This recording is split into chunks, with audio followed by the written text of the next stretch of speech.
Sí, buenas tardes, señor presidente, y buenas tardes al excelentísimo tribunal, a los colegas de la defensa, al Ministerio Público Fiscal y al público también presente.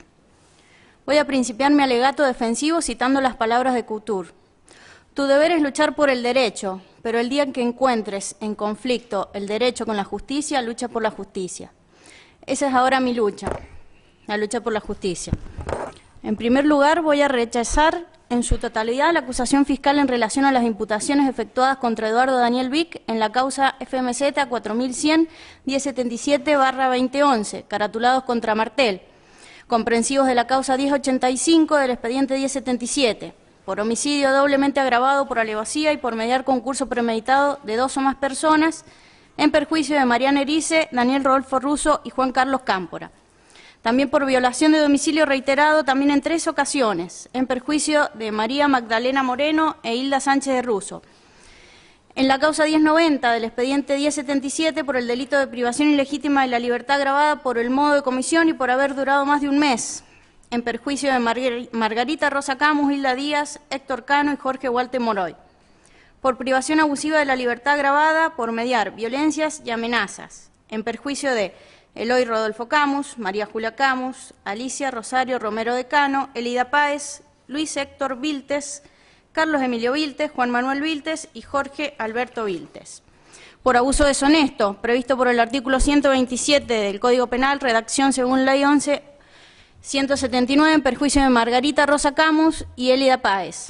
Por tormentos agravados, por condición de perseguido político de la víctima, en perjuicio de Margarita Rosa Camus, Hilda Díaz, Héctor Cano, Jorge Walter Moroy, Eloy Camus, María Julia Camus, Alicia Rosario Romero de Cano, Elida Páez, Luis Viltes, Carlos Emilio Viltes, Juan Manuel Viltes, Jorge Alberto Viltes, alegato que se encuentra a cargo de mi colega y codefensor del imputado Vic, el doctor Torcibia.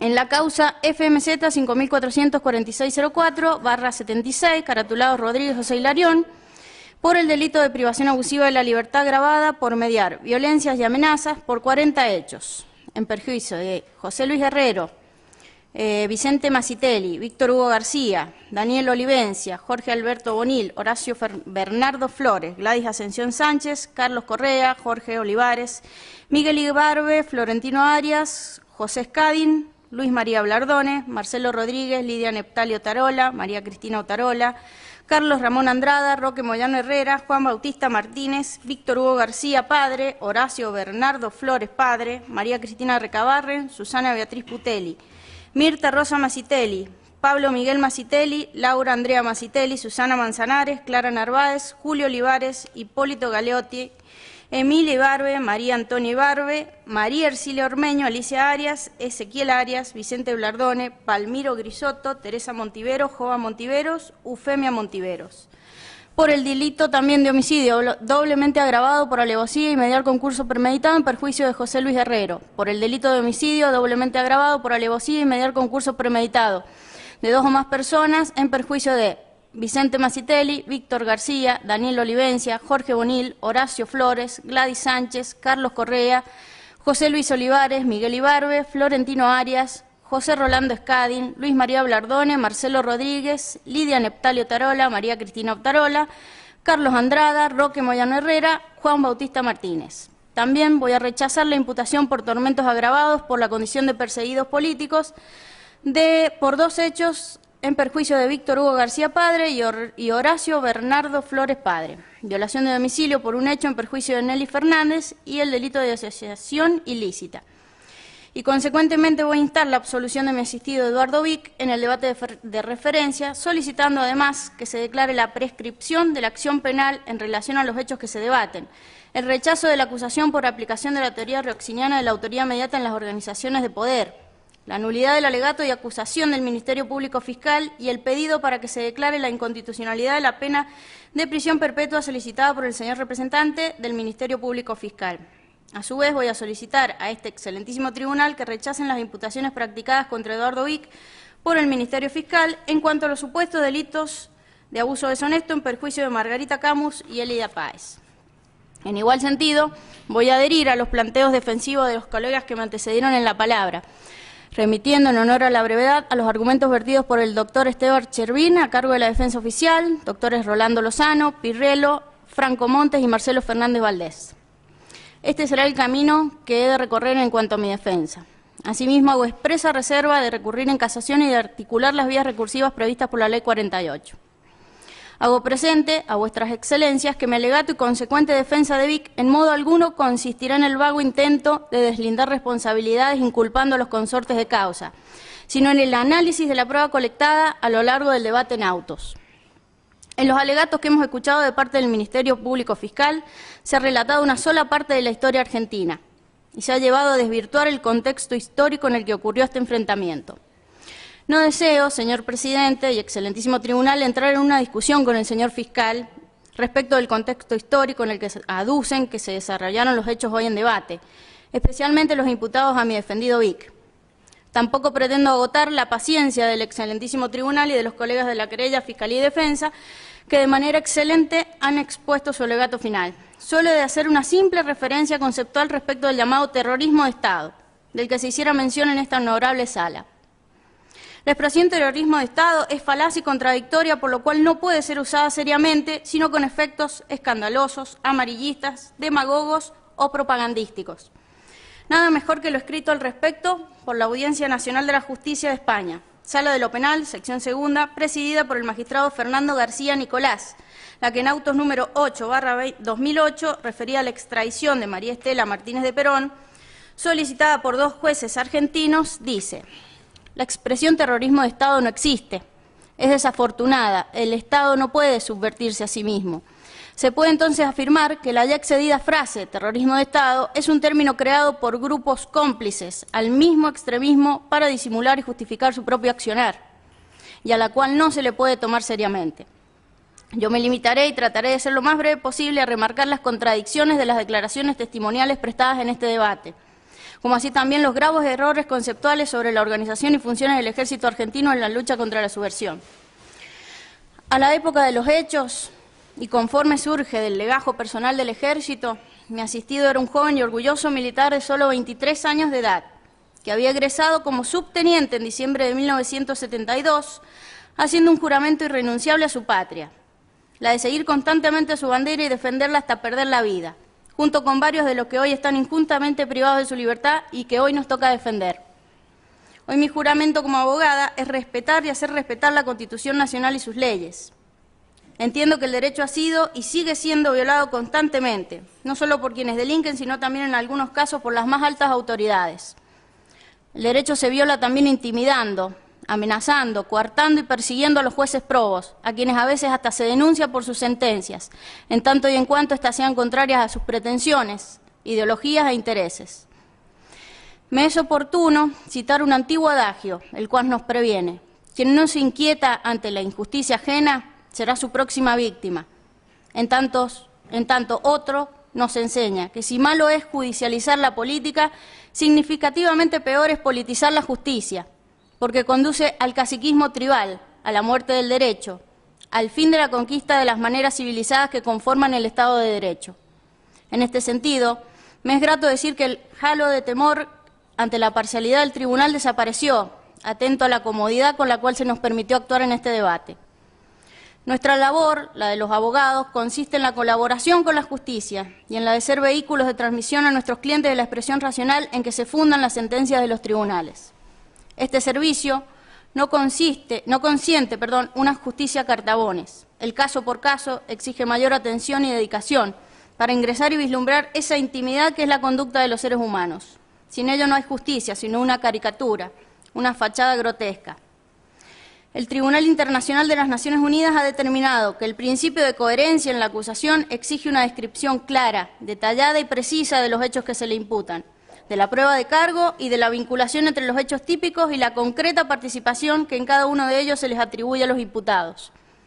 Es lo que se llama principio de coherencia en toda acusación, que, como lo indica el sentido común, constituye el prius de toda defensa. Esto es saber a ciencia cierta de qué se lo acusa. En la acusación nos encontramos con imprecisiones de una elementalidad tal que no nos permite contradicción alguna. Esto es lo que se les niega sistemáticamente a nuestros defendidos. Si suscribimos tratados internacionales, debemos comenzar a respetarlos. De lo contrario, denunciemos los mismos, reformemos nuestra Constitución y, parafraseando a José Manuel Estrada, tomemos el hacha y destruyamos la Estatua de la República. Excelentísimo Tribunal, el derecho es el orden normativo e institucional de la conducta humana, en sociedad, inspirado en postulados de justicia, cuya base son las relaciones sociales existentes que determinan su contenido y carácter. La justicia es ética, es equidad, honradez, es la voluntad constante de dar a cada uno lo que es suyo. Es aquel sentimiento de rectitud que gobierna la conducta y hace acatar debidamente todos los derechos de los demás. Deben ustedes, los jueces, restablecer el orden dentro de su competencia. Deben restablecer el respeto exclusivo y excluyente a la ley, el respeto irrestricto a su manda. Y no es materia política la que pretendo se juzgue, pero desgraciadamente nuestros defendidos están siendo sometidos a un juicio político y como tal son verdaderos presos políticos. Por lo tanto, señores jueces, como conocedores del derecho, vengo en este acto a exigirles, a pedirles que apliquen el derecho pero con justicia, juzguen con ecuanimidad e igualdad, que honren sus investiduras, ejerzan su potestad, busquen la verdad. La Constitución les ha dado el poder para ello. Les pido y les imploro que no la defrauden. Si estamos aquí juzgando a estos señores miembros del Ejército Argentino y puede este excelentísimo tribunal ejercer su magisterio, la querella y la Fiscalía impulsar las acciones y nosotros los defensores ejercer nuestro ministerio, es gracias a muchos hombres de nuestras Fuerzas Armadas y de Seguridad que han desinteresadamente arriesgado y ofrendado sus vidas para que podamos hoy estar acá. No nos olvidemos tampoco que dentro de unos años podríamos, ante el cambio de paradigma, ser cualquiera de nosotros quienes ocupemos el lugar de acusados. Todo depende, como hemos visto, del contexto histórico y político de nuestro país, que, como hemos visto, ha manipulado a la justicia bajo el curro de los derechos humanos que le han sido negados a Vic, quien ha sido sometido a deplorables condiciones de detención, prórrogas ilimitadas del encierro preventivo, no concesión de ninguna medida que morigere su detención. Por último, quiero agradecer al excelentísimo tribunal el haberme permitido expresarme con absoluta libertad y a mi defendido, quien hoy atraviesa un deplorable estado de salud y no está presente en esta sala, quiero agradecer el haberme elegido como su abogada defensora. En cuanto al contexto de los hechos que se investigan, es dable advertir que en la acusación que hoy impugno se ha relatado una sola parte de la historia argentina y se ha llevado a desvirtuar el contexto histórico en el que presuntamente ocurrieron los hechos que se juzgan. Que existió un conflicto no lo afirma solo esta defensa. Ya en la conocida causa 13, llamada Juicio de las Juntas, donde la misma Cámara Federal que juzgó y condenó a la Junta Militar durante 1985, acuñó en su sentencia la descripción de lo que fue una guerra. Dice, también está fuera de toda discusión que a partir de 1970 el terrorismo se agudizó en forma gravísima, lo que se manifestó a través de los métodos empleados por los insurgentes, por su cantidad, por su estructura militar, por su capacidad ofensiva, por su poder de fuego y por los recursos económicos con que contaban. El aparato militar de estos grupos era sumamente poderoso, combatían contra las fuerzas policiales y de seguridad de igual a igual. Y no solo tomaban comisarías y mataban policías, sino que también atacaban cuarteles y mataban soldados. En estos procesos se habla constantemente de represión. La Real Academia Española en su 23ª edición se refiere a ella como acción y efecto de reprimir. ¿Pero qué se reprimió? Es mi pregunta. ¿Fue una respuesta a la fuerza o coacción que se hace sobre una persona o colectividad, la que fue originada por grupos subversivos o llamado también organizaciones políticas de tipo militar? Esto lo voy a tratar de explicar en mi alegato. Voy a desarrollar el verdadero contexto histórico, o lo que considero que fue el verdadero contexto histórico en el surgimiento de las organizaciones político-militares. Primero voy a hablar de la evolución de la situación nacional e institucional, el accionar de la subversión en la República Argentina. En la República Argentina es utilizado el término subversivo como sinónimo de terrorista. Las organizaciones subversivas no actúan como partidos políticos normales de un país democrático, sino que poseen como principal característica la de utilizar la violencia en forma sistemática y como procedimiento para llegar al poder. Dichas organizaciones poseen estructuras complejas de tipo clandestino que comprenden un aparato político de conducción, propaganda y adoctrinamiento, y un aparato armado, responsable de las acciones netamente terroristas e incluso de la preparación de un ejército de tipo irregular.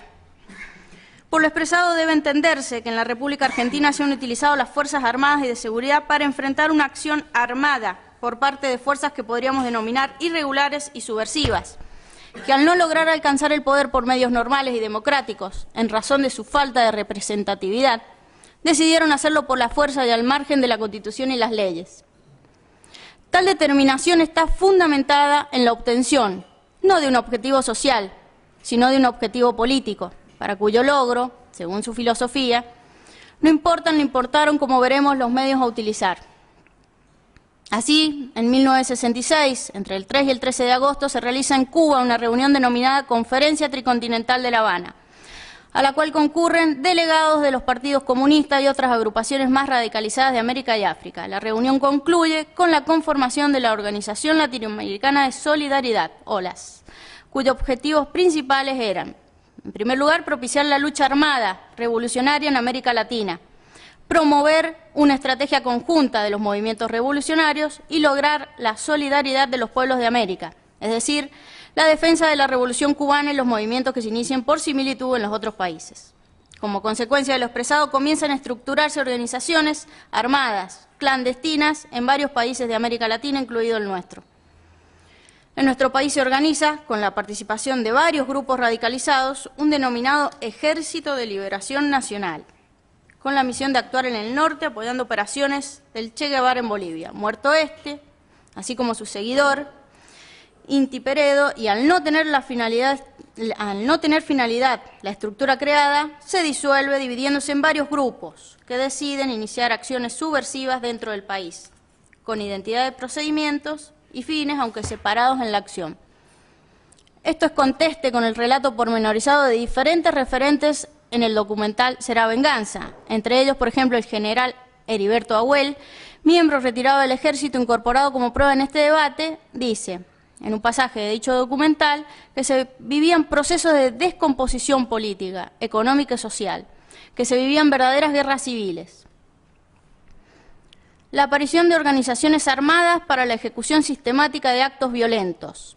Como consecuencia de lo ya expresado, surgen en nuestro país incipientes estructuras integradas por personas decididas a lograr sus fines políticos mediante la utilización de la violencia en todas sus formas. Inicialmente, sus acciones son dirigidas a robos de armas, asaltos a bancos y otras instituciones, secuestros, extorsiones, asesinatos, entre ellos a los dos dirigentes gremiales más importantes del país, por ejemplo, Augusto Bandora en el año 69 y José Alonso en el 70. Estos fueron realizados como grupos anónimos, a efectos de no ser detectados tempranamente como una ya estructura terrorista organizada. En el año 70 se marca nítidamente el comienzo de una generalizada y coordinada agresión contra las instituciones del país. Así aparecen a la luz de la opinión pública las tres organizaciones terroristas más poderosas del país, mediante la comisión de importantes hechos delictuosos. En primer lugar, Montoneros. Secuestra, tortura y asesina, mediante un proceso llevado a cabo por un denominado Tribunal Revolucionario, al teniente general Pedro Aramburu, lo que es detalladamente explicado en la publicación La Causa Peronista, año primero, número 9, del martes 3 de septiembre del 74, y en la que Mario Firmanich y Norma Arostito cuentan con lujo de detalles el procedimiento de secuestro, juzgamiento y asesinato. En dicho proceso, al teniente general Aramburu no se le hicieron saber sus derechos. Tampoco se le designó, se le informó la posibilidad de contar con un abogado defensor. Fue privado ilegalmente de su libertad y mantenido en un centro clandestino de detención para finalmente ser ejecutado. El 30 de julio de 1970, las Fuerzas Armadas Revolucionarias, FARC, toman la localidad de Garín, en Buenos Aires, en un operativo denominado Gabriela, siendo sus planificadores Marcos Osatinsky, Roberto Quirto y Carlos Enrique Eduardo Olmedo. Intervinieron un total de 36 subversivos, 24 hombres y 12 mujeres. El quinto Congreso del Partido Revolucionario de los Trabajadores, PRT, decide crear el Ejército Revolucionario del Pueblo, ERP, como brazo armado del aparato político. En septiembre de ese mismo año, 1970, hace su debut en el copamiento de la Comisaría 24 de Rosario, provincia de Santa Fe, asesinando a los dos suboficiales presentes. De dicha resolución dictada por el Comité Central, de la cual en su página 136 puede extraerse a manera ilustrativa lo siguiente. Primer plano operativo militar. Nuestra etapa actual de desarrollo nos presenta dos tareas principales: propaganda armada y creación de una estructura militar eficaz y sólida, lo cual incluye conseguir dinero, armamentos y capacitar militarmente al conjunto del partido. ¿Esta era la finalidad que tuvieron en mente los jóvenes que por aquellos años militaban en estas organizaciones? Me pregunto, ¿estos eran los ideales de los jóvenes revolucionarios que se presentaron ante este tribunal como soñadores e idealistas? ¿De qué estamos hablando entonces? Caracterización sintética de la situación vivida por la ciudadanía argentina, lapso 1970-1973. En ese periodo, el accionar terrorista del ERP se basaba en hechos cometidos por células menores con fines de propaganda, captación, instrucción y para incrementar su capacidad logística. Montoneros y FARC, en tratativas para fusionarse en una sola organización, actuaban tratando de infiltrarse en la masa política que respondía al peronismo, planificando con visión de futuro. Para esta época, las fuerzas policiales habían logrado detener a casi todos los delincuentes terroristas, los que al final del periodo estaban encarcelados. En este lapso, del 70 al 73, entre muchos hechos menores se cometieron 53 asesinatos, debiendo considerarse también una gran cantidad de heridos que, si bien no murieron, nunca se recuperaron totalmente. Entre las acciones terroristas, las más resonantes son las siguientes. 29 de mayo de 1970, secuestro y asesinato del teniente general Pedro Aramburu, a mano de montoneros. 1 de julio de 1970, acopamiento de la localidad de La Calera, provincia de Córdoba, por montoneros también.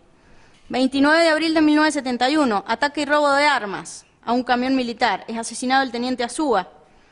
El 23 de mayo del 71, secuestro del gerente de frigorífico Swift, en Santa Fe. 21 de marzo del 72, secuestro y asesinato del presidente de Fiat, Oberdan Salustro, en Buenos Aires. 10 de abril del 72, emboscada y asesinato del general Juan Carlos Sánchez, comandante del 2º Cuerpo en la ciudad de Rosario. También es asesinada la señora, su esposa, Dora Cuco, totalmente ajena a estos sucesos. Quizás sería un daño colateral, posiblemente. 10 de abril del 72, asesinato del dirigente político Roberto Usal, en Buenos Aires. 73, 19 de febrero, copamiento armado del Batallón de Comunicaciones y posterior robo de armamento en Córdoba. Lapso comprendido entre el 73 y julio del 74. El 11 de marzo de 1973, la coalición de partidos que conformaban el Frente Justicialista de Liberación, liderados por el peronismo, gana con la amplitud. En mayo, el nuevo gobierno, a cuyo frente se encontraba Cámpora, decreta la amnistía total para los presos por causas políticas. El entonces joven ministro del Interior, doctor Esteban Riggi, fue uno de los artífices de esta amnistía. Ello fue así por el mero hecho de que los terroristas, para cubrir sus acciones delictivas, usaban como excusa los eslogans del regreso de Perón, militares a los cuarteles, etc. Debemos tener en cuenta que sus acciones reales eran de naturaleza terrorista. Ello no lo digo yo, lo dice la historia, e incluso quienes hoy piden por la memoria, la verdad y la justicia. Memoria que, reitero, no debe ser parcial. En el documental Deudas y Deudos del señor Eloy Camus, incorporado como prueba en este juicio, que hoy transitamos la etapa final, Carlos Arica, militante, expresa que se suma a esta gloriosa resistencia peronista. Yo me pregunto, ¿resistencia a qué? ¿Al orden jurídico? ¿A la ley? Esos eran los ideales perseguidos en todas las épocas, desde los comienzos de las civilizaciones. El ordenamiento jurídico regula situaciones y conductas. ¿Para qué? Básicamente para convivir. Por supuesto, de la violación de la ley nada, pero absolutamente nada bueno puede surgir. Sin duda el resultado de violar la ley nunca va a ser bueno, ni mucho menos acorde con las pretensiones de quien la infringe. Otro testigo importante en la causa, cuyos testimonios se encuentran incorporados por lectura, el señor Daniel Illanes, profesor, refiere: la lucha armada fue un problema surgido de una necesidad de vencer una proscripción. Esto en referencia a la situación que se vivía en San Juan, que como veremos no fue ajeno a la embestida terrorista. Atentos que estas minorías pretendían detentar el poder, utilizaban todos los medios para lograrlo. Al poco tiempo, el 20 de junio de 1973, regresa Perón de su exilio y los amnistiados por Cámpora, que habían tomado nuevamente el camino de la violencia y que tenían planificado el asesinato del líder peronista, se enfrentan con grupos peronistas en Ezeiza, con el resultado de gran cantidad de muertos y heridos. Sin duda, Este fue el primer enfrentamiento entre peronistas auténticos y las diferentes facciones del ERP, FARC y Montoneros. Ante este caos y la inoperancia de Cámpora y Solano Lima, presentan su renuncia, lo que es avalado por Perón, sucediéndolo en el cargo, el presidente de la Cámara de Diputados, Raúl Lastiri. En septiembre del 73 se realizan nuevas elecciones y accede a la presidencia Perón y su esposa María Isabel Martínez. A pesar de ello, y que Perón representaba el movimiento político mayoritario, con sostén en la clase obrera, existiendo libertad irrestricta, el accionar terrorista no se detuvo. Los atentados siguieron y fueron en aumento. Así asesinan el 25 de septiembre del 73 al secretario general de la CGT, José Russi, asesinado por Montoneros. 34 años después, Miguel Bonazo, ex militante montonero y escritor, en su libro El presidente que no fue, manifestó haberse equivocado al matar a Russi, que debieron en realidad matar a López Rega.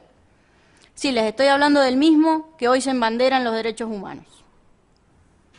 Ese año el ERP resuelve iniciar la materialización del viejo sueño de Santucho, utilizando la zona rural y de monte de Tucumán para desarrollar una guerrilla rural que posibilitara declarar la provincia como zona liberada.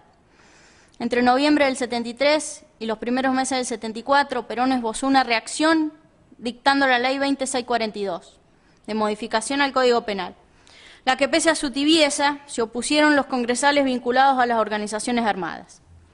Seguidamente, un nuevo cuerpo de normas completó la ya anunciada, surgiendo así la Ley 20840 o Ley de Seguridad Nacional, penalidades para las actividades subversivas en todas sus manifestaciones.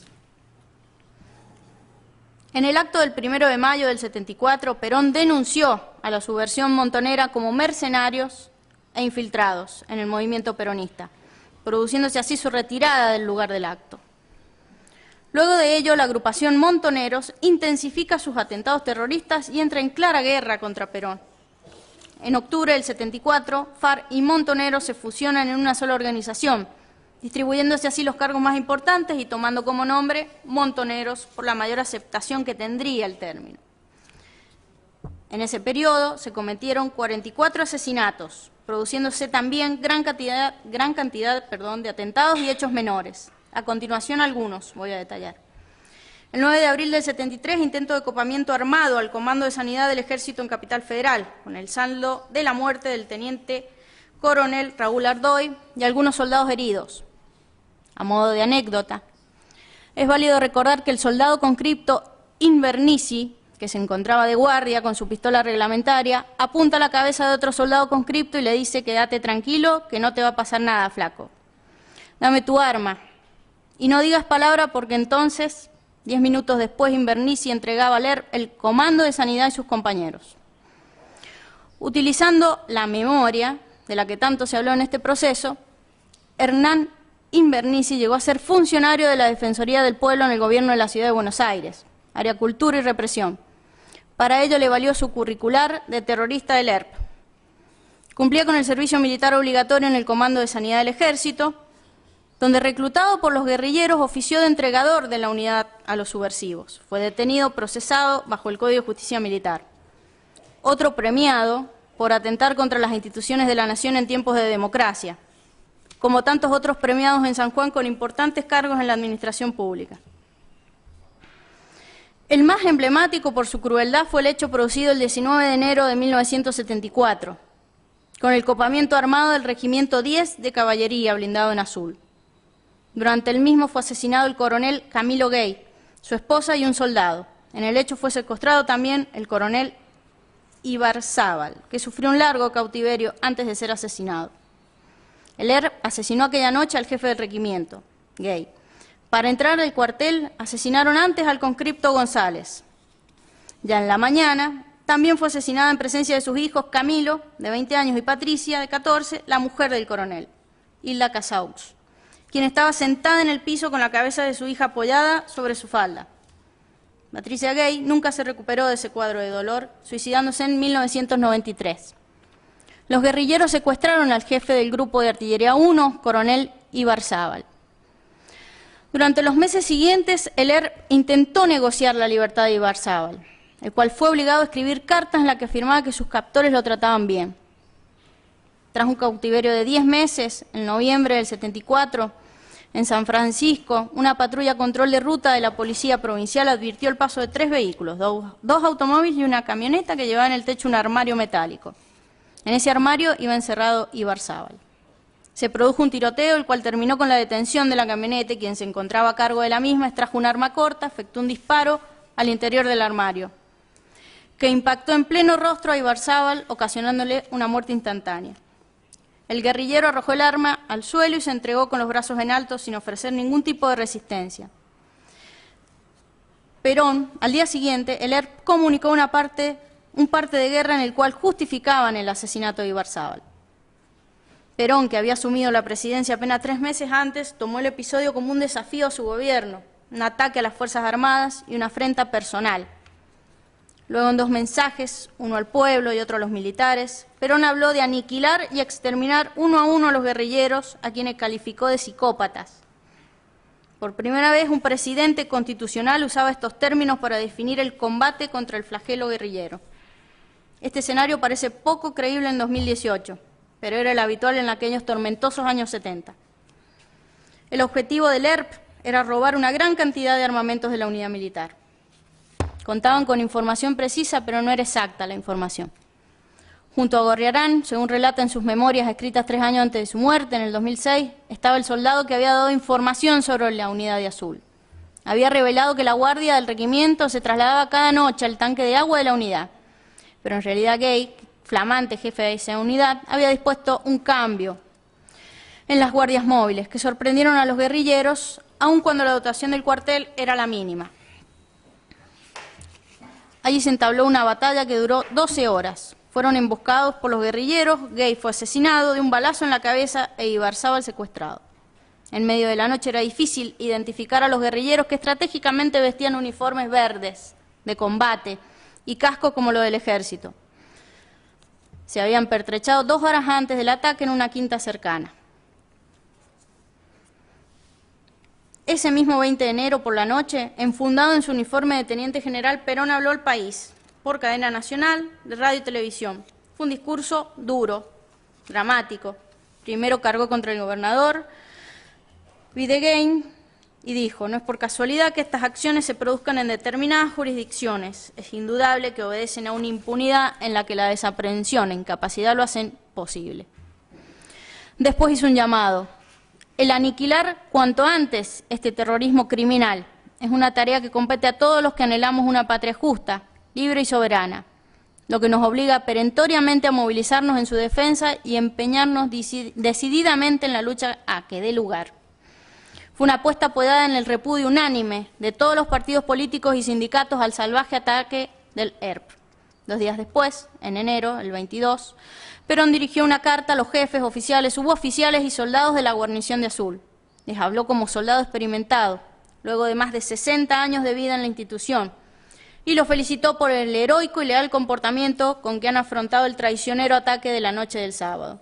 Después aseguró que la decisión de las grandes mayorías de hacer una revolución en paz harán que el reducido número de psicópatas que van quedando sea exterminado uno a uno para el bien de la República.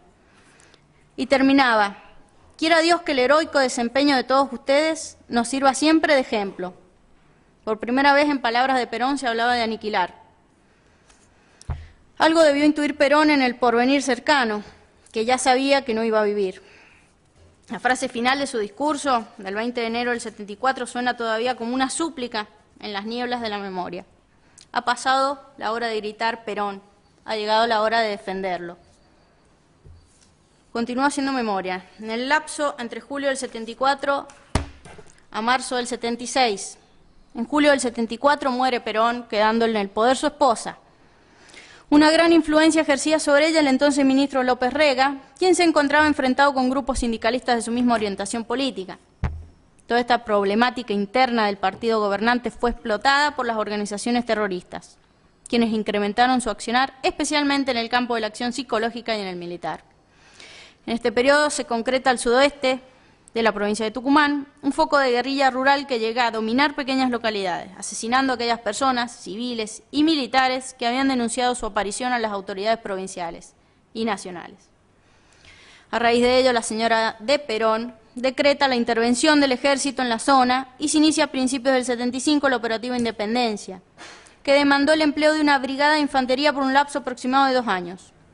Ello debido a las características geográficas de la zona, a pesar que al término del primer año ya la subversión rural había sido desarticulada, que de ningún modo significa derrotada o vencida, sino se los había descompuesto, se los había desconcertado, pero aún estaban en operaciones. En este lapso se producen importantes hechos subversivos, cometiéndose 284 asesinatos. Algunos, por ejemplo, en agosto del 74, copamiento armado, robo de armamento y secuestro del mayor Larraburu, privado de su libertad, torturado, vejado y asesinado por ahorcamiento. Septiembre del 74, secuestro y extorsión de Juan Bor, liberado mediante el pago de $60 millones. Agosto del 75, atentado con poderosos explosivos contra un avión Hércules de la Fuerza Aérea. Son asesinados 6 miembros de Gendarmería. Diciembre del 75, a 10 cuadras del Cuerpo 5, donde el ejército celebraba su 15º aniversario, Montoneros emboscó una camioneta militar para conseguir armas. En el operativo murieron el cabo Rojas y el soldado Papini, que desde la cabina intentaron repeler este ataque. 2 semanas después, el 29 de diciembre, mientras todas las fuerzas de seguridad patrullaban la ciudad, un grupo de militantes de la JP salió a los barrios con la misión de distribuir volantes en los que Montoneros reivindicaba la obtención de las armas del ejército represor, textual de los panfletos. Todos estos hechos cometidos por las organizaciones políticas-militares terroristas fueron cometidos durante gobiernos democráticos, desconociendo la legitimidad de su autoridad e intentando llegar al poder mediante el uso de la fuerza, la violencia, los asesinatos y atentados. La situación en nuestro país, datos revelados, por ejemplo, en la ya conocida y referenciada Causa 13, juicio a las juntas, dan cuenta de cursos de acción comprendidos y que se discriminan de la siguiente manera. 5.215 atentados explosivos, 1.052 atentados incendiarios, 1.311 secuestros de artefactos explosivos, 132 secuestros de material incendiario, 2.013 intimidaciones, 1.748 secuestros, 1.501 asesinatos, 551 robos de dinero, etcétera. Puedo seguir. La importancia que adquirió la actividad terrorista se refleja objetivamente en que, en primer lugar, se desarrolló en todo el territorio de nuestro país, predominantemente en las zonas urbanas, existiendo asimismo asentamientos de esas organizaciones en zonas rurales de Tucumán. A su vez, ante el auge y avanzada de tales acontecimientos, los decretos 2770, 2771 y 2772 del año 75 dispusieron el empleo de las Fuerzas Armadas en todo el territorio del país y la centralización de la conducción de la lucha, mientras que el decreto 261/75, que los precedió, trató específicamente la represión de la guerrilla en Tucumán. Los primeros decretos dieron origen a las directivas del Comandante General del Ejército número 404, de octubre del 75, y 405 de mayo del 76, en las que se puso de resalto que la zona prioritaria para la maniobra estratégica de las Fuerzas Armadas era Capital Federal y el conurbano.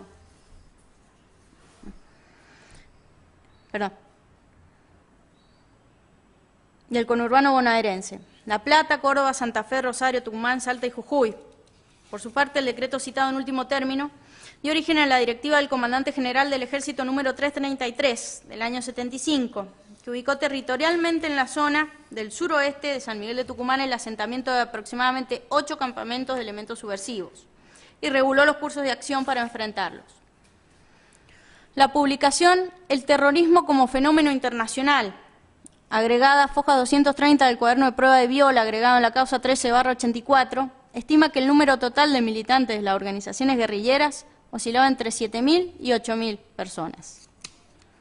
Obviamente estas bandas terroristas dictaron sus propias normas disciplinarias punitivas, constituyeron organismos propios con la finalidad de sancionar determinadas conductas que consideraban delictuosas. Así nos encontramos con el Manual de Instrucción de las Milicias Montoneras y el Código de Justicia Revolucionaria de los Montoneros, conocido y ratificado por el testigo Camus, Eloy Camus, en audiencia ante este excelentísimo tribunal. Regulaciones que se aplicaban a la organización que actuaba en San Juan también. Situación en San Juan. Sin duda nuestra provincia no fue ajena a la escalada de violencia que se presentaba a nivel nacional. Así lo demuestran los numerosos atentados que se suscitaron en la provincia. El primero de los casos que tomó estado público fue el del dentista Marcelo Ver y su esposa Sara Palacio. Apenas se abría la década del 70. Cerca de las 9 de la mañana del 2 de julio del 71, un grupo de 8 hombres entró a la casa del matrimonio. Faltaban solo minutos para que este odontólogo empezara a atender en su consultorio, en la vivienda de Arenales, Villa del Carril. Hubo forcejeos, gritos y Ver y Palacio fueron llevados a los tirones. Jamás se volvió a saber de ellos. Sus familiares reclamaron durante años que la justicia se moviera. El juez federal, Mario Gerarduzzi, dijo que ninguna fuerza oficial se había llevado a la pareja y que en la casa habían hallado materiales presuntamente usados para armar cazabobos, pequeños explosivos que estallaban al levantarlos del suelo. Era conocida la militancia que ambos habían tenido en la Federación Universitaria y luego se los ligó al grupo guerrillero, FARC, Fuerzas Armadas Revolucionarias. El dentista y su mujer pasaron a ser desaparecidos bastante antes de que el término anclara en la sociedad. Me pregunto, si se trataba de un odontólogo y su esposa, población civil, presuntamente fue secuestrado por movimientos de tipo guerrillero con estructura militar, ¿por qué no se lo considera delito de lesa humanidad? Luego, en un baño del tercer piso del edificio 9 de julio, donde funcionaban reparticiones públicas, estalló una bomba que dejó bastantes daños. El clima de pánico replicaba a la perfección lo que sucedía en todo el país. Los ataques terroristas con víctimas mortales se contaban de a cientos, y a ellos se les sumaban secuestros, tiroteos, etc. Las cosas en San Juan no mejoraban, y poco después del atentado en el edificio público, un grupo guerrillero tomó por asalto el puesto policial de la Villa Marini, en Santa Lucía. Redujeron allí a los agentes, los desnudaron, les quitaron las armas, uniformes, y escaparon en un taxi que luego apareció abandonado en la esquina de Estados Unidos y San Luis, cerca de la terminal. 2 semanas después, desde un auto a toda velocidad, alguien descargó una balacera contra el edificio municipal de la capital, sembrando el horror entre quienes estaban allí esa mañana. Luego, en enero del 72, Carlos Pardines, un joven cajero del Banco Crédito de Cuyo, logra escapar tras tirotearse con la policía. Según la justicia, le habían podido arrebatar una valija con armas y pelucas para camuflarse. Encontró al otro día, en un allanamiento en su vivienda, explosivos, más disfraces, pelucas, todo escondido en un cochecito de bebé.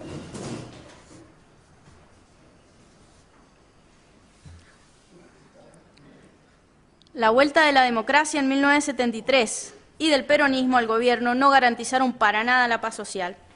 Los enfrentamientos armados, secuestros, atentados, operativos parapoliciales seguían siendo moneda corriente en el país.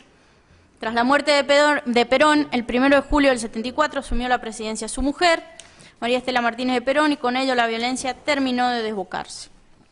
Apenas iniciado el 75, estalló una bomba poderosa colocada debajo del Dodge GTX de Hugo Caruso. La explosión le destrozó la casa y destruyó vidrios de varias viviendas vecinas. Al mes siguiente, otra bomba más grande hizo volar en pedazos la carnicería de General Achi Córdoba. Y el mismo día estalló un explosivo en la casa de Blanca de Marún, en Cereceto y Salvador María del Carril. El 11 de marzo hubo 5 atentados con bombas, todas ellas dirigidas a empresarios vitivinícolas. Destrozaron las fachadas de las bodegas Carrascosa, Esmeralda, Estornel y El Globo, además de la casa de Jorge Barassi, frente a la bodega Grafiña.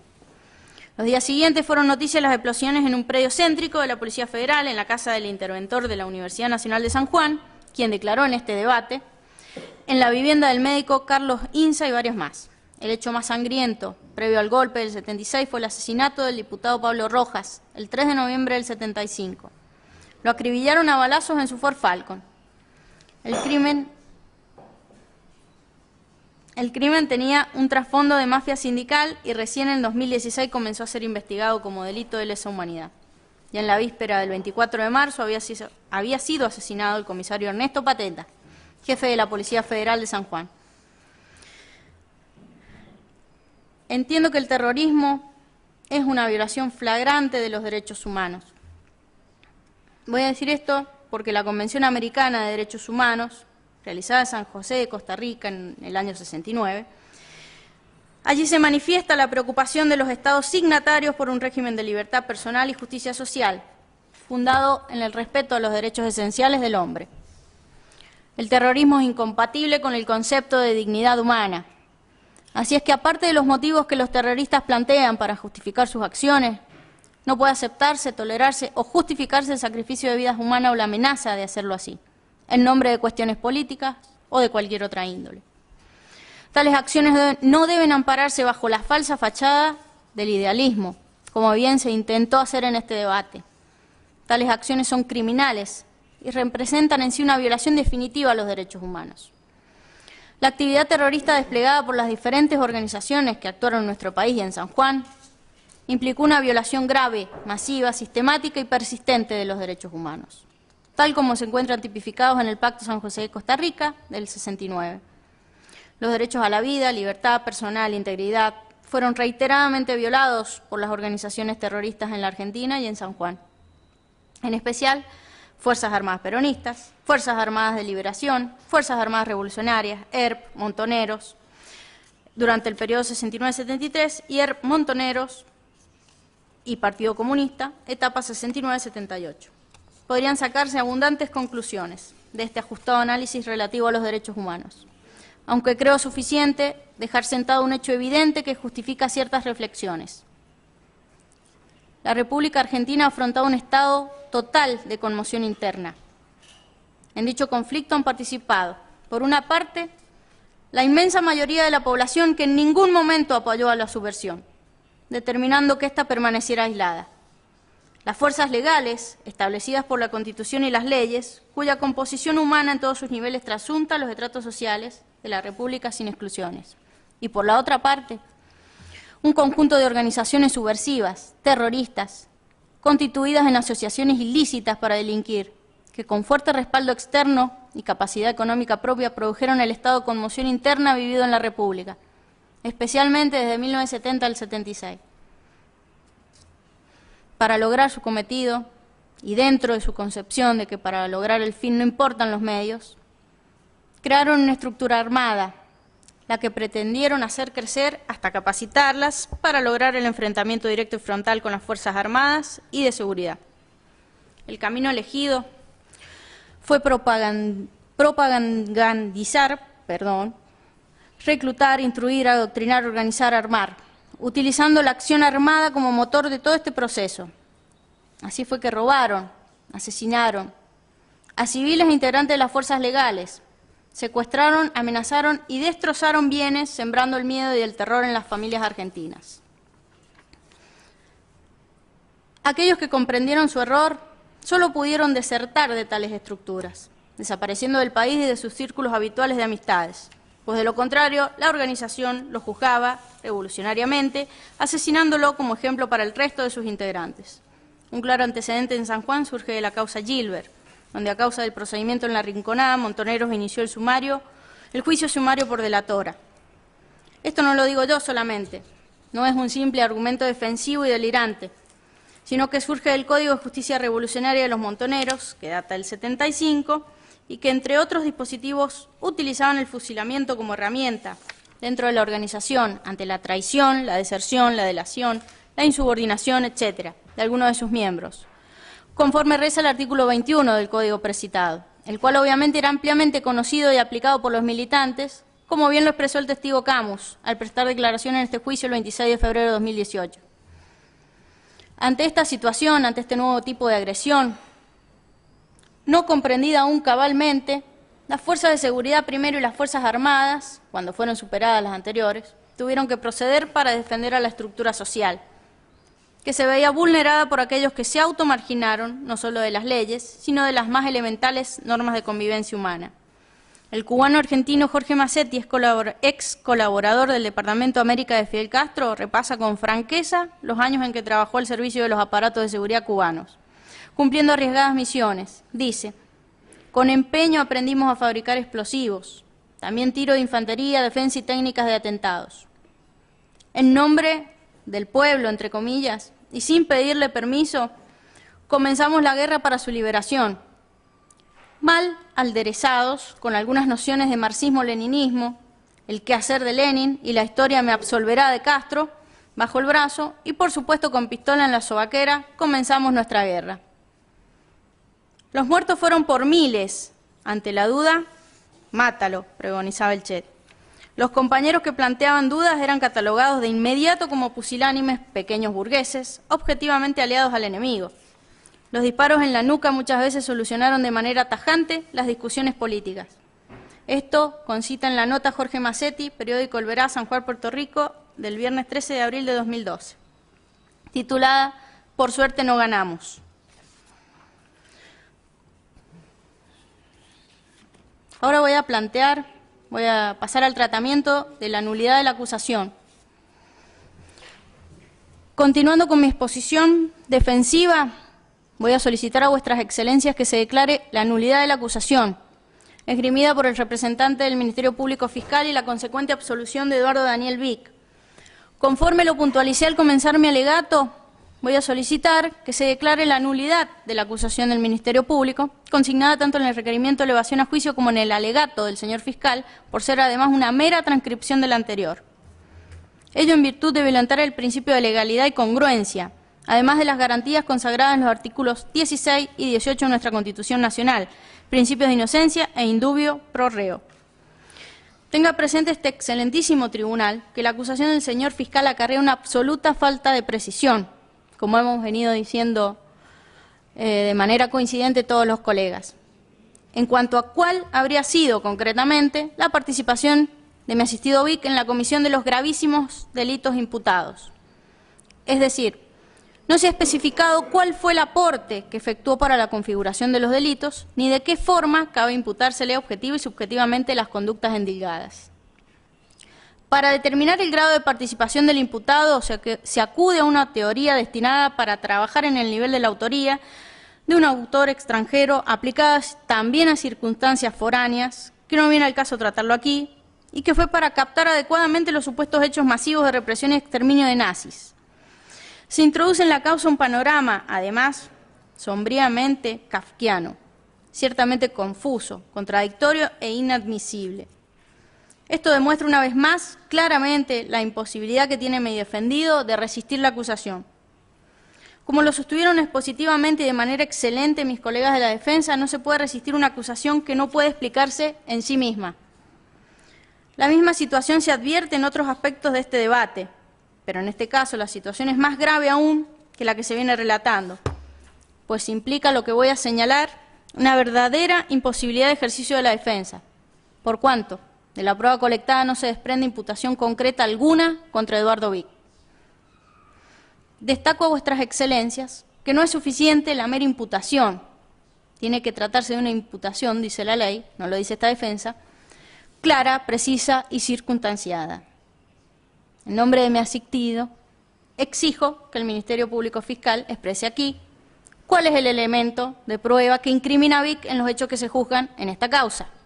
Simplemente se pretende en la acusación sustituir la descripción del hecho imputado recurriendo a la transcripción de testimonios.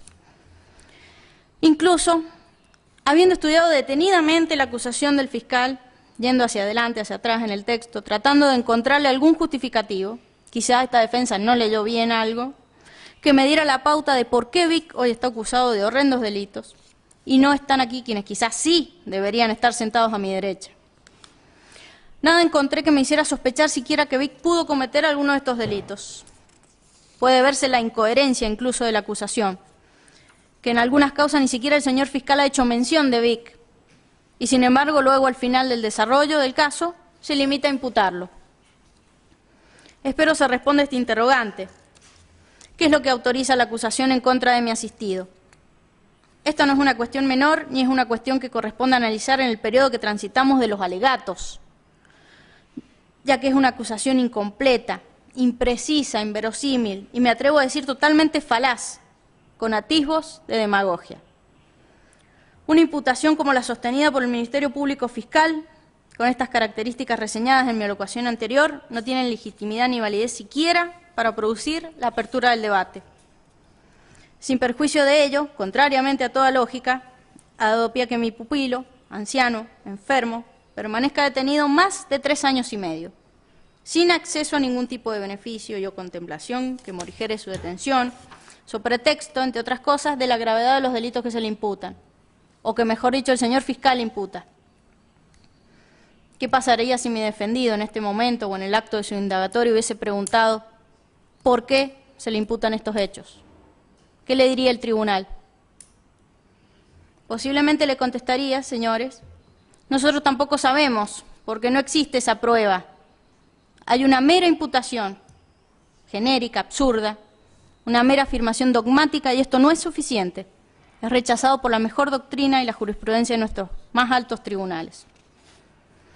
Insisto, no es suficiente la mera imputación, sino una imputación circunstanciada, como lo establece el 347 del imperativo ritual. Una simple remisión a las declaraciones testimoniales y una reproducción textual del requerimiento de elevación a juicio se vuelve tan imprecisa como estas son para determinar hechos que atañen personalmente a mi asistido Vic y al resto de los imputados, porque esta vaguedad, indeterminación e imprecisión perjudica a todos los imputados en este debate. Es patente también apreciar que no se indica qué acciones cometió Vic en los hechos ventilados en este debate. ¿Cuál es el aporte funcional de Vic? La imprecisión de la acusación no nos permite saberlo. Parece más bien obra del deliberado propósito de sostener lo insostenible en pos de la condena de nuestros defendidos por estos supuestos delitos, a sabiendas de que la ley fundamental no lo permite. Asimismo, se ha violentado el elemental principio de congruencia, ya que en relación al citado principio tiene dicho desde antiguo la Corte Suprema de Justicia que en orden a la justicia represiva, el deber de los magistrados, cualesquiera que fueran las peticiones de la acusación y la defensa o las calificaciones que ellas mismas hayan formulado con carácter provisional, consiste en precisar las figuras delictivas que juzgan con plena libertad y exclusiva subordinación a la ley, deber que encuentra su límite en el ajuste del pronunciamiento a los hechos que constituyen la materia del juicio, y que ello es así porque la correlación necesaria entre el hecho comprendido en la declaración indagatoria, que fue objeto de acusación, y el que fue considerado en la sentencia, correlación que es natural corolario del principio de congruencia, debe ser respetado en todos los casos. Por ello, es que el representante del Ministerio Público Fiscal puede acusar solo respecto de los hechos intimados durante la indagatoria, luego estabilizados en el autoprocesamiento, así como el tribunal de juicio puede válidamente dar al hecho una calificación jurídica distinta de la contenida, en el auto de remisión o en el requerimiento fiscal. Incluso se ha dicho que pese a que la exactitud de la calificación del hecho formulada por los acusadores no es de la esencia de la garantía que asegura la defensa en juicio, es innegable que apunta a facilitar el respeto de esa garantía.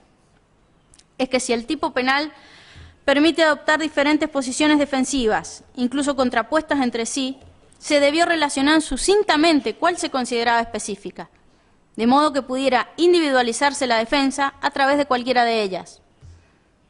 De lo contrario, se compromete la inviolabilidad del derecho de defensa al desvirtuarse la posibilidad de negar o de explicar los hechos atribuidos o afirmar alguna circunstancia excluyente de responsabilidad u ofrecer prueba de descargo o argumentar en sentido contrario. Debe procurarse la amplitud o extensión de la acusación al fijar el hecho para permitir al imputado y a su defensa conocer la base fáctica propia de la imputación. Conforme Sala 1, causa 3688, Carro Evangelista, de abril del 2002.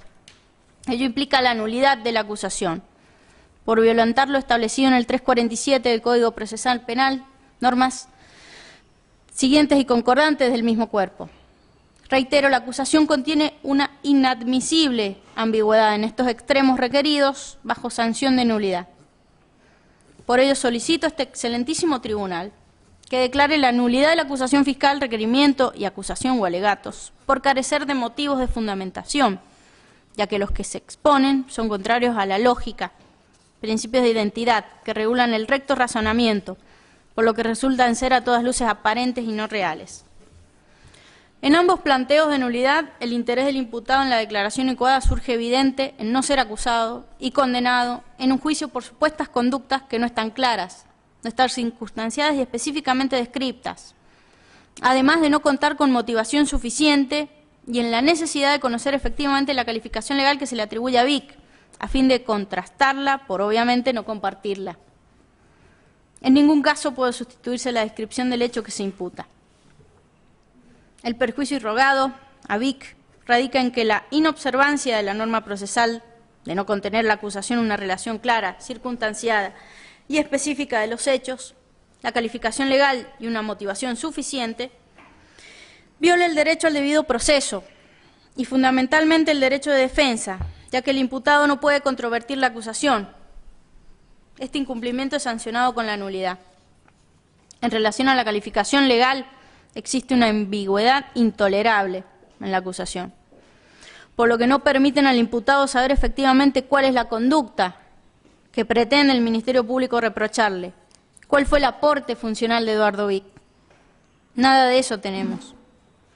La acusación omite además, como dijimos, la descripción del hecho imputado, omite describir circunstancias fácticas, omite también mencionar en muchos casos la puesta a disposición del Poder Ejecutivo Nacional del detenido, la existencia de órdenes de allanamiento, sumarios iniciados, la judicialización de las causas, los antecedentes delictivos, en algunos casos bastante frondosos, y las condenas de las presuntas víctimas, los pedidos de captura, las indagatorias prestadas en el marco de un proceso penal, todo ello para que de alguna manera se pueda justificar la acusación y poder así hablar de detenciones ilegales, que no fueron tales.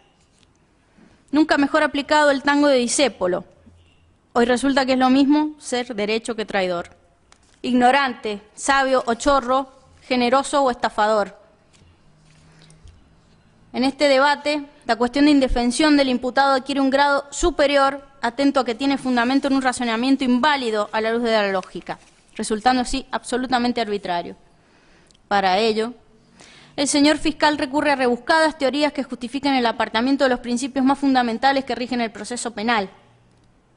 Esta defensa hasta hoy desconoce qué actividad habría desarrollado mi pupilo en el curso de los supuestos delitos imputados, por no explicarlo, no describirlo o delimitar el señor fiscal cuál es la conducta reprochada. Para que la acusación sea válida, debe contener una descripción inequívoca del hecho. Verbigracia, no puede concluirse del requerimiento impugnado cuál fue la actividad desplegada por mi pupilo, el detalle, circunstancias de tiempo, modo y lugar, la supuesta connivencia con el resto de los imputados, la conexión entre ellos, los medios empleados, la duración, nada.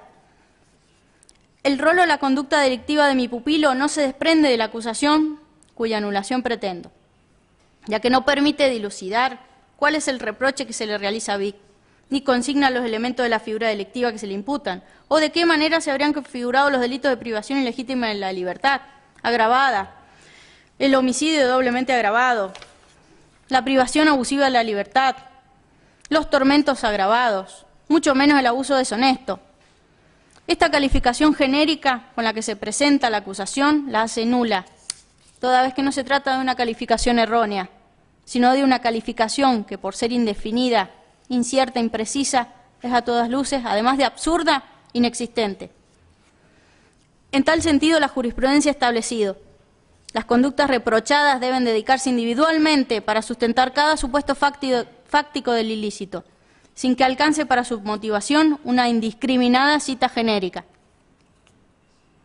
Vuestras excelencias no pueden avalar tan grosera vaguedad, ya que el artículo 404 exige bajo pena de nulidad que se determine en la acusación la calificación legal específica y determinada, cuestión que en el caso de autos no se cumple ni siquiera someramente.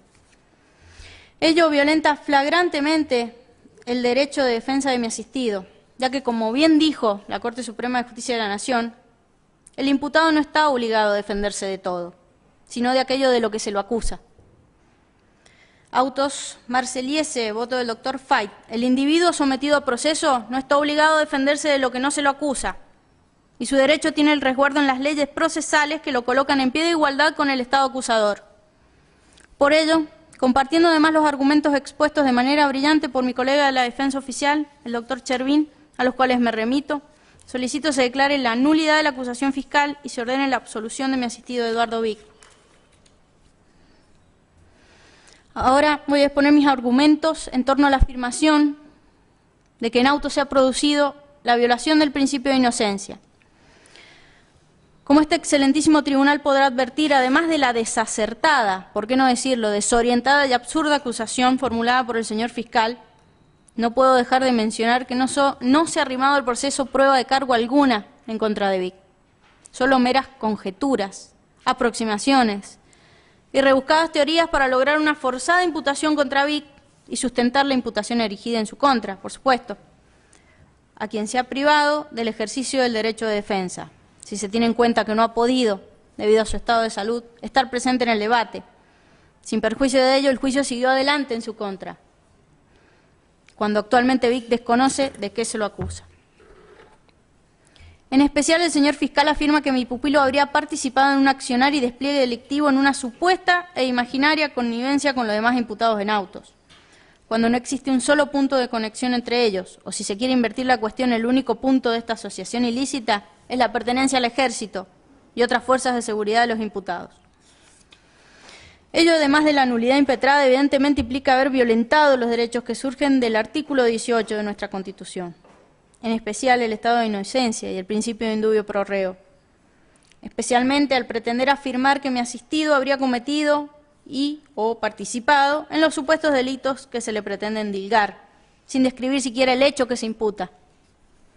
Este excelentísimo tribunal podrá advertir que resulta tan difícil y más bien imposible de realizar la tarea y cumplir con este ministerio que se me ha encomendado, que a los fines de solo aportar un ejemplo meramente ilustrativo para que vuestras excelencias puedan dimensionar la farragosa labor que en la cual nos encontramos obligados a intentar llevar adelante como defensa de Vic, cito, sin que pueda ser tomado como agravio ni intento de menoscabar la labor en la investidura del tribunal o del representante del Ministerio Público Fiscal, las que dejo a buen resguardo, la obra maestra de literatura intitulada El proceso, de Franz Kafka, en la que el procesado desconoce totalmente de qué supuesto hechos delictivos se lo acusa, y por ello, ante la imposibilidad de defenderse frente a esta incertidumbre, en uno de los pasajes de la obra considera la posibilidad de relatar por escrito toda su vida, para demostrar que jamás ha cometido un delito alguno.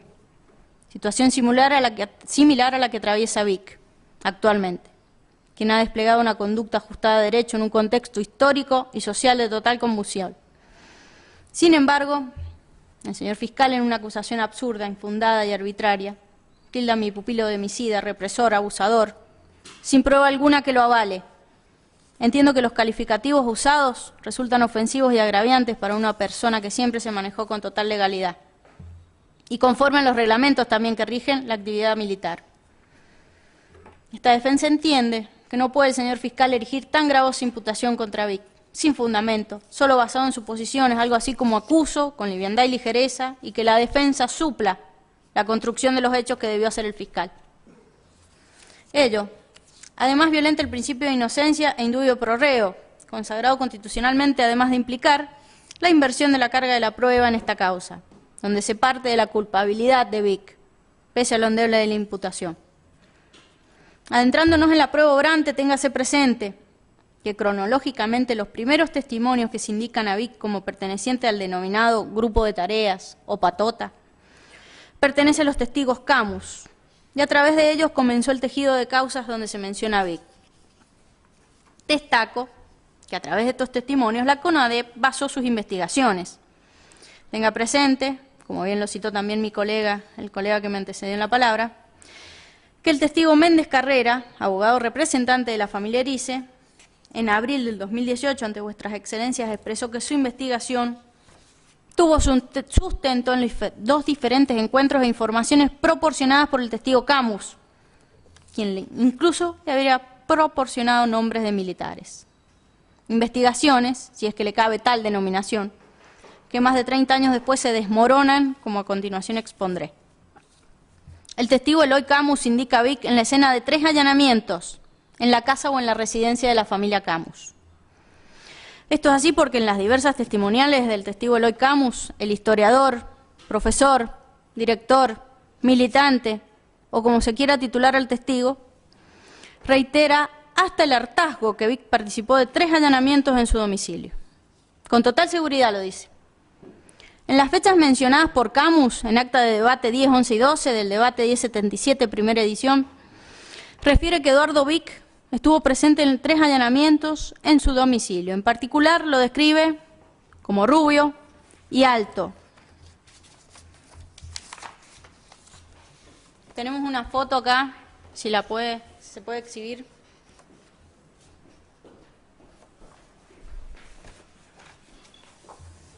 Vic nunca fue rubio, tampoco tuvo ojos claros.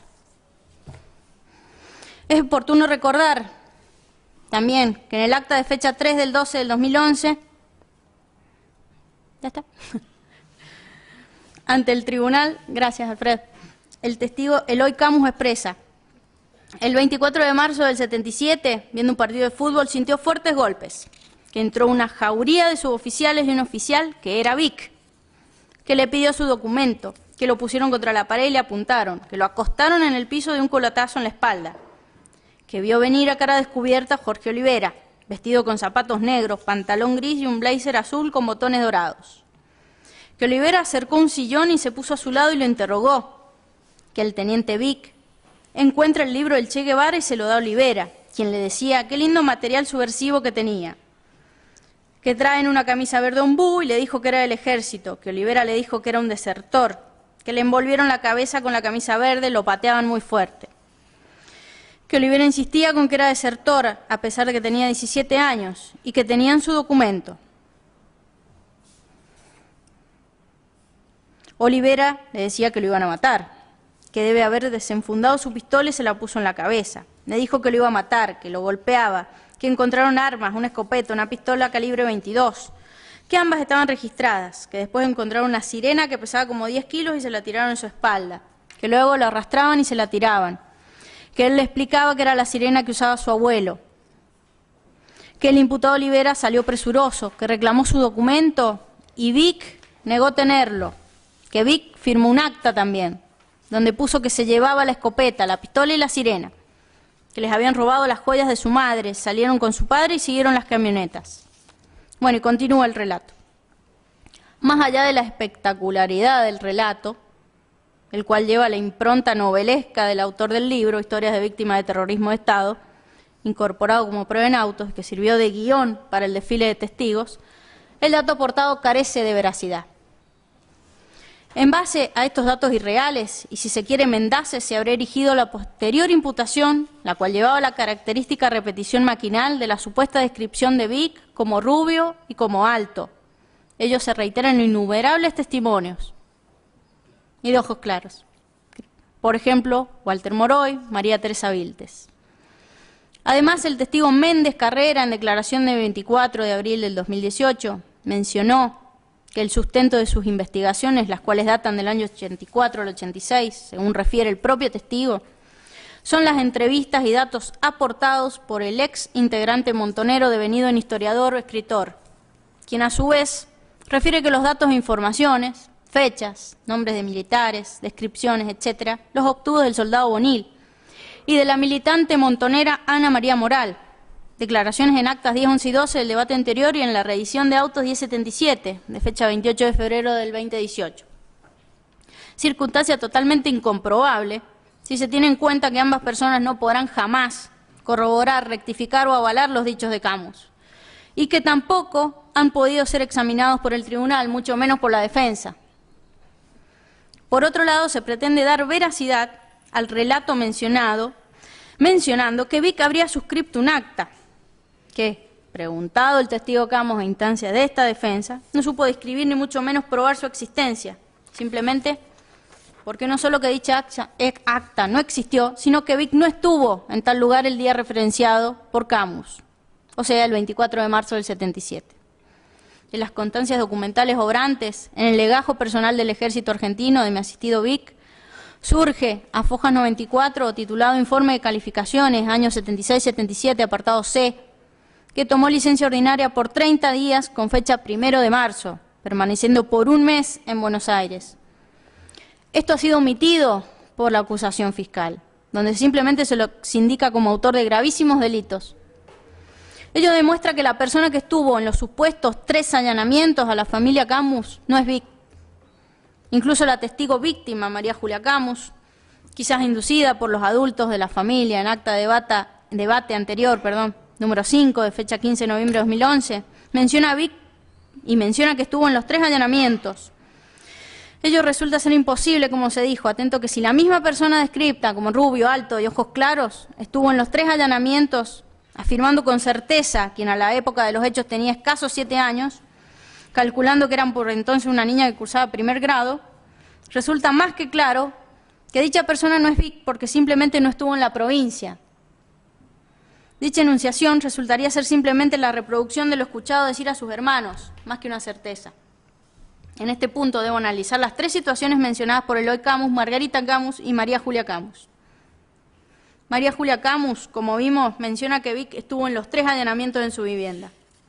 El primer allanamiento, mes de abril o mayo del 76, remito al acta de debate anterior número 4. Esto no coincide con su hermano Eloy, quien menciona abril. El segundo allanamiento en agosto o septiembre del 76, acta de debate anterior número 4 también. Hago presente que entre el 4 de agosto y el 14 de agosto vi que estuvo de licencia también. Entre el 1 de septiembre y el 15 de septiembre estuvo en Tucumán. Ambas circunstancias comprobables con la simple compulsa del legajo del ejército de Vic. El tercero, el 24 de marzo del 77, Vic no estuvo en la provincia. Tomó licencia por 30 días el 1 de marzo del 77. Véase el legajo de Vic a la foja 94. De tal manera, si la persona que estuvo en los 3 allanamientos para Camus es Vic, claramente atento al error del testigo, voluntario o no voluntario, Vic no estuvo en ninguno de los 3 allanamientos mencionados en los domicilios de los Camus. Del mismo modo, la testigo víctima, Margarita Camus, en acta de debate anterior número 6, correspondiente a los autos 1077, expresa: en el mes de marzo del 77 intentaron trasladarla, que la llevaron al aeropuerto, que estaba Vic, que en el traslado iba a ser Sargioja y Rodríguez, que no la trasladaron por falta de lugar en el avión. También expresa que en un momento de la tortura, el enfermero Vargas le levantó la capucha, se le movió un poco la venda y lo vio a Martel. Que a Vic también lo logró ver y supo su apellido por uno de los intentos de traslado del año 77, de marzo del 77. Ello queda totalmente desvirtuado si simplemente compulsamos el legajo del ejército de Vic. Efectivamente, jamás pudo haber participado en ningún tipo de traslado, porque se encontraba de licencia por 30 días en Buenos Aires. Ello surge, como dije, a fojas 94 de su legajo. A menos que poseyera, como el testigo Camus, la habilidad de la bilocación para estar en todos los lugares y operativos al mismo tiempo. Además, la señora Margarita Camus menciona que en ese supuesto traslado habría sido acompañada por César Gioja, quien al prestar declaración testimonial en marzo del 2018 ante este tribunal, dijo que no participó en ningún traslado con Camus, además de que tampoco recuerda a Vic en ningún tipo de traslado. Por lo tanto, Vic no estuvo presente ni en el supuesto traslado del 77, ni mucho menos fue quien estuviera presente en una sesión de tortura. Ello se desprende simplemente porque, según Margarita Camus, lo habría reconocido como aquel que participó de un traslado fallido en avión en marzo del 77. Y este no sería Vic, porque, como dije, no estaba en San Juan. Además, en un reconocimiento fotográfico del legajo del ejército, reconoce a la fuente, no a Vic. Erróneamente, como la persona en realidad que habría estado o que habría participado de ese traslado. Erróneamente, Margarita Camus indica a Vic cuando surge que se trataría de otra persona y no de mi pupilo. Ello demuestra aún con mayor certeza que mi asistido no participó de ningún tipo de operativo en la casa de los Camus. La acusación de Fiscalía en relación a Vic carece totalmente de fundamentos y de seriedad, ya que en el libro acusatorio se mencionó erróneamente a Vic porque un testigo, o 2, o 3, con el mismo apellido y militancia, creyeron que podría tratarse de mi cliente, sin investigar siquiera si se trataba o no realmente de él. Destaco, jamás se quiso llegar realmente al fondo de la verdad. Lo absurdo de la acusación permitió que una persona que menciona a Vic, con ello ya alcanza, para tildar a mi cliente de represor, torturador, homicida, violador, para que luego incluso desfilen testigos irrespetuosos, quizá creyéndose impunes, tildando a mi pupilo de asesino, de basura, de psicópata, como tuvimos oportunidad de ver y presenciar con la testigo Curbán, que incluso habría faltado respeto a esta defensa, al igual que el testigo Rabanal, el testigo Eloy Camus, la testigo Zulma Carmona, Ana María Montenegro, entre otros, ante la incomodidad, obviamente, de las preguntas de la defensa. Una investigación seria no puede partir de un testimonio poco creíble, mucho menos de un testimonio que arroja datos falsos, fechas, descripciones dudosas, que no se condicen muchas veces con la incontrastable realidad. En efecto, nada en esta causa cumple con parámetros mínimos de seriedad. Solamente con el desacertado testimonio de Camus y compañía, se montó una acusación imparable que no tuvo el más mínimo reparo en reiterar dichos testimonios a lo largo de toda la acusación, sin siquiera investigar o tener en cuenta no solo lo declarado por Vic en su indagatoria, sino la posible mendacidad o el error de los testigos más importantes de la causa, que desde el año 1985 vienen mencionando erróneamente a Vic, y de ello se desprendió Su vinculación a la causa dio pie para que innumerables testigos, amigos, conocidos, detenidos, puestos a disposición del Juzgado de Ejecución Provincial, acomodaran sus testimonios en base a los datos aportados por Camus. Incluso el doctor Méndez Carrera, quien se puso al frente de la investigación de la familia de María Neriz, declaró vía teleconferencia ante este tribunal que los datos fueron aportados por Eloy Camus, así como también los nombres de los militares. No olvidemos que el error o la mendacidad de los testigos estrellas de la causa no solo les habría valido la complicidad con el gobierno de turno, sino también un libro publicado, cuantiosa suma de dinero por indemnizaciones e importantes cargos públicos. Incluso el copamiento de altas casas de estudio con el discurso de los derechos humanos, siempre mostrando una verdad a medias. A ello les digo, humildemente, que no se puede tapar el sol con un dedo. No todos creemos en sus falaces relatos teñidos de hipocresía, falacia y venganza. Debo destacar que el relato del 2009, plasmado en el libro Historias de Víctimas de Terrorismo de Estado, resultó ser el puntapié para refrescar la memoria de testigos que antes del guión no mencionaban a ningún militar, mucho menos mencionaban a Vic.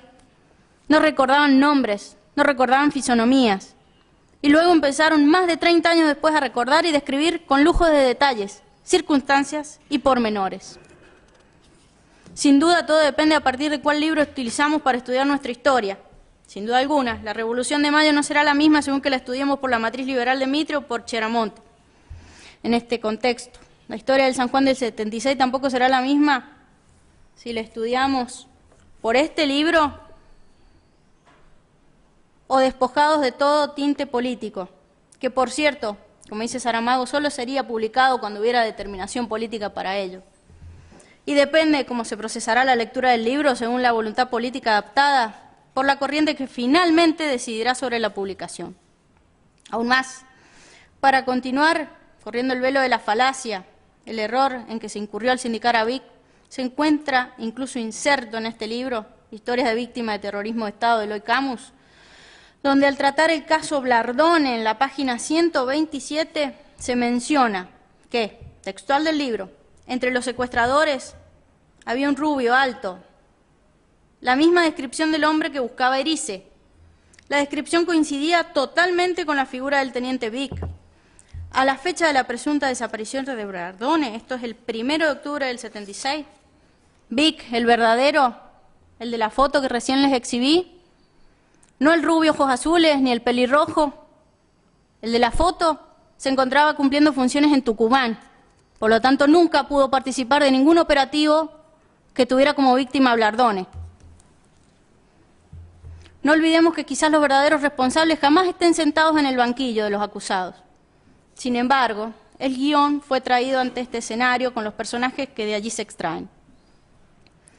No olvidemos tampoco que el propio autor de esta novelesca historia, en la página 91 de su libro, textualmente dice: un grupo muy pequeño de personas comenzamos a reunirnos para formar una delegación de la Asamblea Permanente por los Derechos Humanos, con el objetivo de investigar y denunciar las violaciones a los derechos humanos sucedidos en la provincia. De inmediato se emprendió la tarea de recibir denuncias de los desaparecidos en la provincia. El armado del rompecabezas no fue fácil. Luego en la página 92 dice: como lo expresé anteriormente, la reconstrucción de los hechos sucedidos se hacía muy difícil. Por lo tanto, no hubo ninguna investigación por parte de Fiscalía.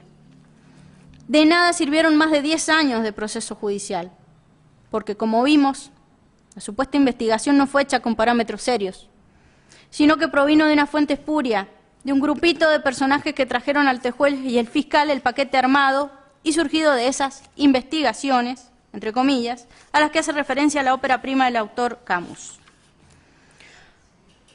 No menos importante señalar que en esas reuniones de personas a las que refiere el libro antes citado, circularon nombres y fotografías de militares, por lo que luego reconocer a Vic, a Olivera, a De Marchi, etc., no sería nada complicado, puesto que los promotores de causa, testigos y víctimas a la vez manejaban dicha información desde antes de iniciar las causas judiciales. Máxime, si quienes actuaban desde el inicio como querellantes eran quienes participaron de aquellas reuniones e intercambio de piezas, como dijeron, para armar el rompecabezas que hoy veo reflejado en la acusación.